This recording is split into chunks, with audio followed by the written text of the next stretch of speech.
hay le lki ke le rebecca te ai nei thu te bukan tha to hei tuna hianin mo thar local vlog novel kanin ho da ni thil cheng di te kanin hong rebecca hian thil nge ti te kanin ho da ni chin lok tai la với ni ở hiện in quần lắm mà chụp về về gần xuyên tuần là với na gần hồ châu á gần kiến sầu tuổi hậu về chú mi về chú vẫn lặng nó về đây gần tỷ lắm quần về đây ở vậy luôn đấy hey cả con sneakers về gần lâu kinh về lâu à buổi sáng cái này sneakers anh cha mà anh lôi đồ nè anh lôi đồ nè anh lôi đồ nè rap kong diak si ai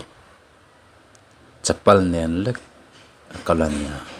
kal chuhar sa ve fu mai thia ni lom dun nu pa ang reng khop ma mu pon no ma maro chu hei ai thom dan hi che ta har me lang renga pheko tal ten bun se la thatur ni rap lum pia mấy thải buổi thang buổi thang nó tụ ôi ôi ôi nói em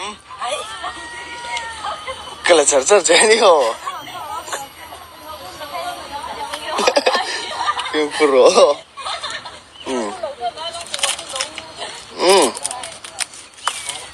ôi cái đây hồ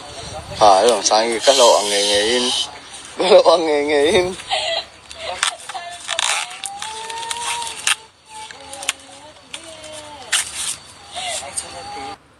ti thleng ma sei pui to lo ni a chan chu sa thlu ka hun to zo ka vai mim kung hi hei a choi tan to etiang hunai chonin atak la ka sa thlu ki hun to ni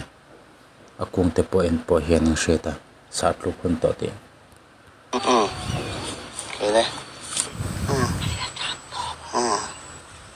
rồi đấy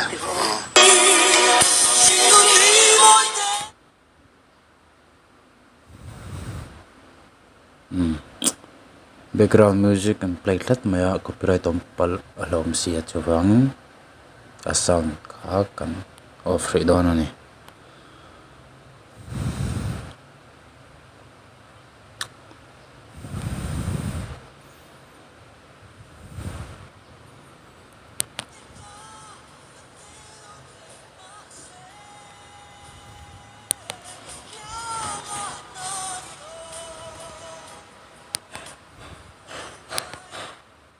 ai tui khopang thlama ni le ngala ai tui tur je chun ngai to poin suina siak lo ni tunla phai chonin ha taka tho te thlama choi khom thai no ma rebecca po hian in mukbang te vel chalo tin sa to thina ai ti vel te po ma ti view chure na ma afa kom ve na em pakhat chu hetia hai andin mun ter chiang sal ve ken te na nei ni a heu sa ker thlang lawa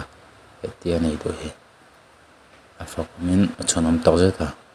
athan tam jok chuni se heu sa ker ten ti ma mar chin tu nei ngai he poimo bera